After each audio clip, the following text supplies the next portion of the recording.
कित्तूर चेन्नम्मा का जन्म 14 नवंबर 1778 को भारत के कर्नाटक वर्तमान बेलगावी जिले में स्थित काकती नामक एक छोटे से गांव में हुआ था। चेन्नम्मा का जन्म लिंगायत समुदाय में हुआ था और बहुत छोटी उम्र से ही उन्हें तलवारबाजी, तीरंदाजी और घुड़सवारी का प्रशिक्षण दिया गया था। 15 साल की छोटी उम्र में कित्तूर चेन्नम्मा का विवाह राजा मल्ल सिरजा नामक देसाई परिवार हुआ था। उन्हें ब्रिटिशों के खिलाफ विद्रोह करने वाली पहली महिला शासकों में से एक माना जाता है और वह ईस्ट इंडिया कंपनी के खिलाफ 1824 के विद्रोह के लिए भी प्रसिद्ध है, जो उनके खिलाफ पहली लड़ाई हार गई थी। इस उपलब्धि ने उन्हें कर्नाटक संस्कृति में एक लोक नायक के साथ साथ स्वतंत्रता आंदोलन का प्रमुख प्रतीक बना दिया। कित्तूर रानी चेन्नम्मा के बारे में गहराई से जानकारी करने पर पता चलता है कि 1824 में अपने पति और इकलौते बेटे की मृत्यु के बाद वह ब्रिटिश शासन में कित्तूर राज्य की एकमात्र रक्षक थी। कित्तूर पर ब्रिटिश कब्जे से बचने के लिए उन्होंने उसी वर्ष शिवलिंगप्पा को गोद ले लिया और उन्हें सिंहासन का उत्तराधिकारी नामित किया। अंग्रेजों ने शिवलिंगप्पा को उत्तराधिकारी के रूप में स्वीकार नहीं किया और कित्तूर राज्य सेंट जॉन ठाकरे और कित्तूर राज्य धारवाड़ कलेक्टर के आयुक्त श्री चैपलियन के अधिकार क्षेत्र में आ गई।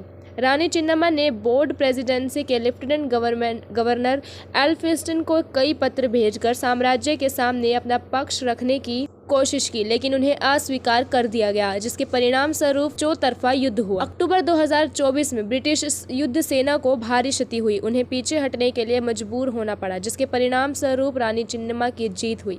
लड़ाई के इस पहले दौर के दौरान रानी चेन्नम्मा ने 2 ब्रिटिश अधिकारियों को मिस्टर स्टीवेंसन और सर वॉल्टर इलियट को भी युद्धबंदी के रूप में पकड़ लिया था, लेकिन बाद में चैपलिन के साथ समझौते के दौरान उन्हें रिहा कर दिया गया। इसका अर्थ यह होगा कि युद्ध समाप्त हो गया। हालांकि चैपलिन ने युद्ध समाप्त नहीं किया था और भारी सेना दोबारा भेज दी। ईस्ट इंडिया कंपनी के खिलाफ इस दूसरी लड़ाई के दौरान कित्तूर चेन्नम्मा ने अपने डिप्टी संगोली रायना के साथ भयानक लड़ाई लड़ी। दुर्भाग्य से रानी और उनके प्रमुख अधिकारियों को सेना में गद्दारों ने धोखा दे दिया, जिन्होंने बारूद में गाय का गोबर मिला दिया, जिससे हथियार बेकार हो गए।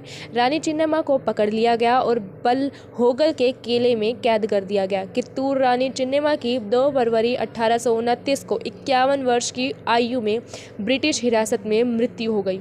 कित्तूर चेन्नम्मा के मृत्यु के बाद चेन्नम्मा के दत्तक पुत्र शिवलिंगप्पा को अंग्रेजों ने गिरफ्तार कर लिया और अंततः कित्तूर साम्राज्य के हाथों में आ गया।